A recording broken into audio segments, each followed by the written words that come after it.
Hello everyone, I'm Rob. Nice to see you again. You've watched me before.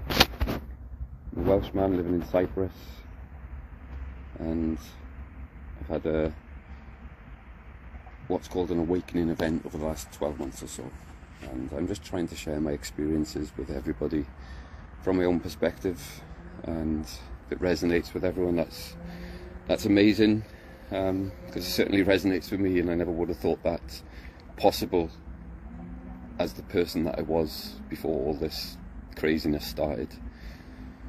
And one of the most consistent parts of this journey has been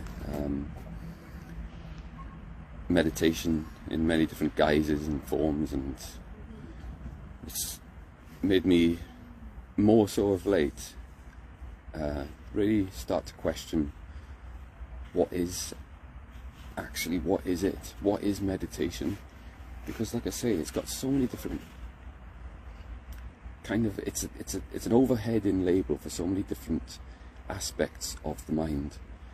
And I think I've come to the conclusion, and I'll try and go through how as I go through this video, but it's like an awareness of all the Asians. Like concentration, collaboration, anything you can think of that we do as a concept of thought and observation, anything that we can think of that is of the mind then. And it's kind of letting go of, but also at the same time taking the reins of all the Asians, balancing them, as it were, is the way I see it. Whether that be sitting completely still with eyes closed, trying to astral travel or have a profound experience within the heart of your soul in a different reality from the waking reality we've got, or whether it be walking around in this reality and becoming mindful of everything that is going on around us at any one time, and as opposed to reacting to anything that is going on around us. It's observing what is going on, no matter whether it appears to be good or bad. And instead of reacting, it's then having a response after a collaborated choice, which is what the meditative state allows me, for sure, to do when I'm on my waking day. And I think it's kind of been put into certain boxes. Like meditation, everybody thinks that it's what a Buddha would do. You sit cross-legged in a certain pose in an uncomfortable place that you can't kind of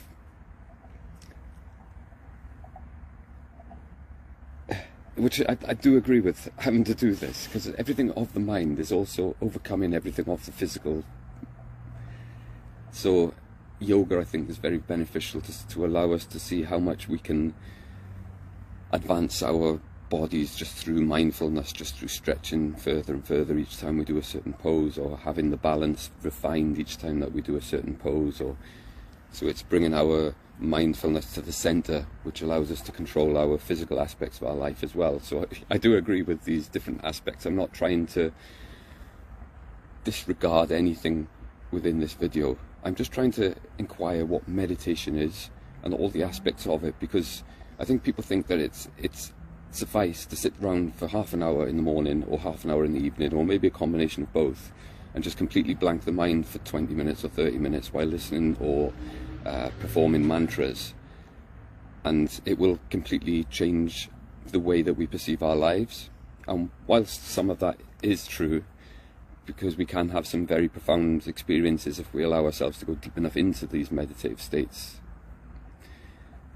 I think there's far more to it than that. There's far more to just coming away and then carrying on with our normal, what we call normal lives, which are full of conditions and full of relationships and full of attachments and full of everything that we carry behind us to make this reality a real thing to us. So being mindful of all of that and what we truly are, when we really peel back all the layers of everything that we've ever believed that we are, to the very fundamental core of being, when we can have not just an intellectualization of it, when we can have a true empathy for it and a true understanding, which is what I think the meditative state does to me,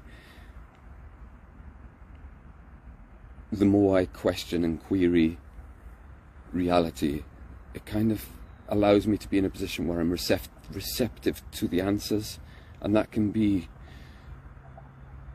and what I'm finding more and more is when I'm going about, walking about, and trying to put myself into a now moment, and it's like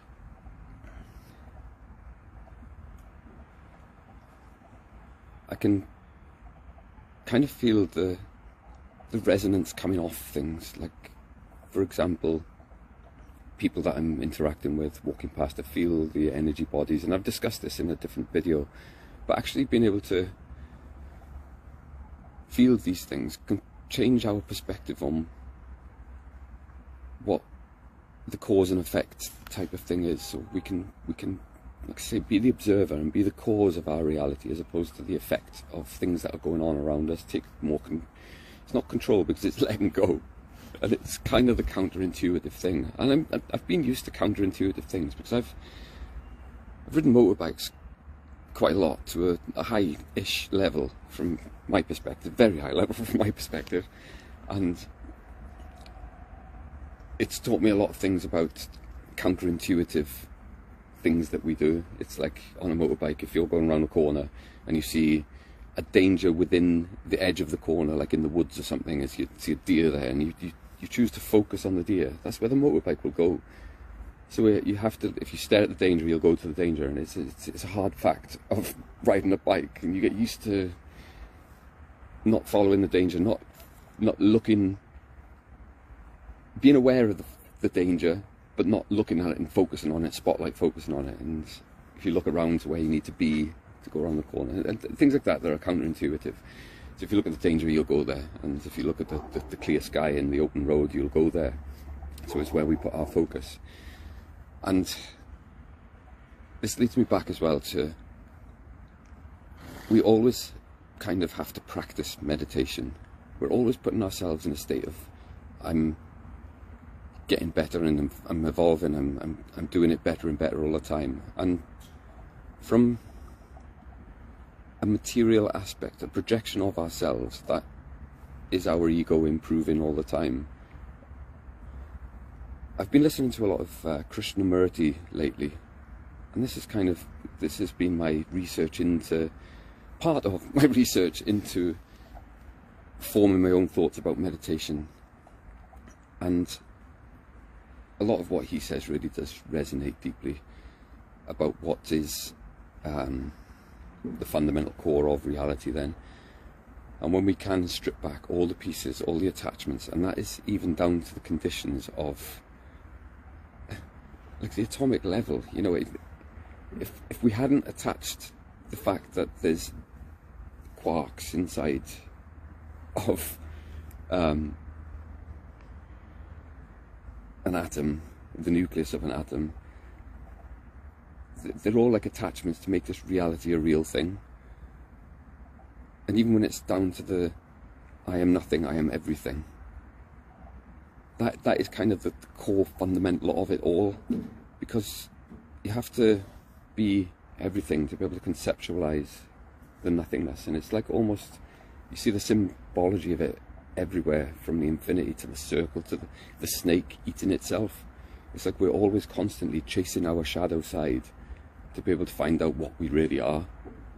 And ultimately we find out at the end that we are just the light chasing its part that it can't see of itself, no matter what mirror it looks in. Because it can only see one side of itself, but it knows it's got a shadow that it can't see, so it's always trying to chase that shadow, it feels.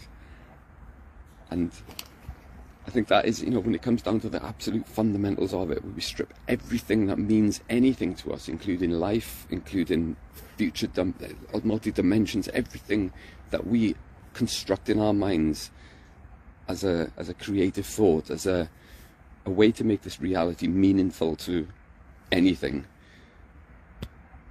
it's an attachment, it's a condition, because without it we can't create this reality. But then by unconditioning ourselves from this attachment, we can realize what we truly are, and it's the infiniteness that we can never prove.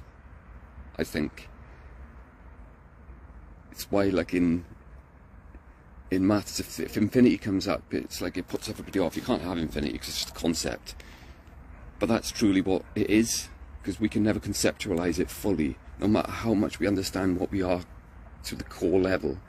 And then it makes us realize that it's just because, and that's what we're always searching for. We're always searching for what we are, and it's an infinite process if we are infinity, and that's what we're becoming clear of. Then we are just the light, and we create our own shadows to make the reality work. The shadows are the attachments.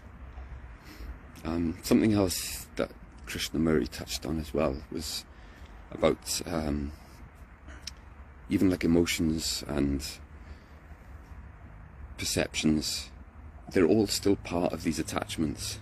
Like love and hate are literally the same emotion. They're on the opposite end of the scale, but the scale is infinite. So no matter how much we progress up the scale of love, it's always relative to something which is below how you're loving. So until we can free ourselves of the fact that we are the love and the hate from whatever perspective somebody else may be looking at, we can think we're the love, the most pure love in the world, but from somebody who is actually the purest love in the world, we might have a little bit of hate in us, and we haven't let go of a certain attachment.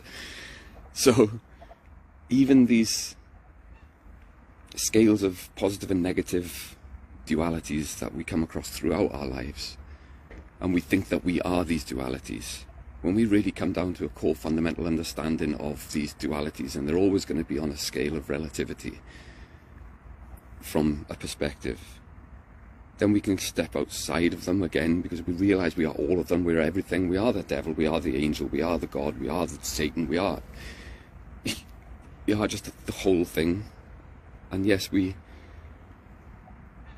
want everybody to understand this, so we can stop pretending and take off our masks and just be in a place where we can connect with each other, because the universe wants to. We are the reflection of ourselves. Then everything that we see outside of ourselves is a reflection through what we can perceive as time, from the start of where we conceived reality. Am I this? Am I everything? Am I nothing? And then created the fractal patterns that we see around us, and the meanings and the point to everything that we try to attribute to everything, up to the point where we are today, because consciousness has flowed through reality from the beginning of time, in my opinion, in my humble opinion, from my experience. And once we can understand that, we can start like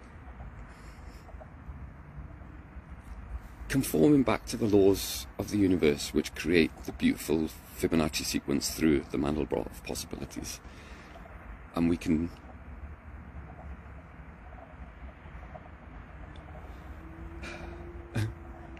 I think there's slavery throughout reality, even down to like a grain of sand is a slave for eternity, not for eternity, for a very long time. You know, the most fundamental stones, it's set in stone, means it's going to be there for a very long time, if not for eternity.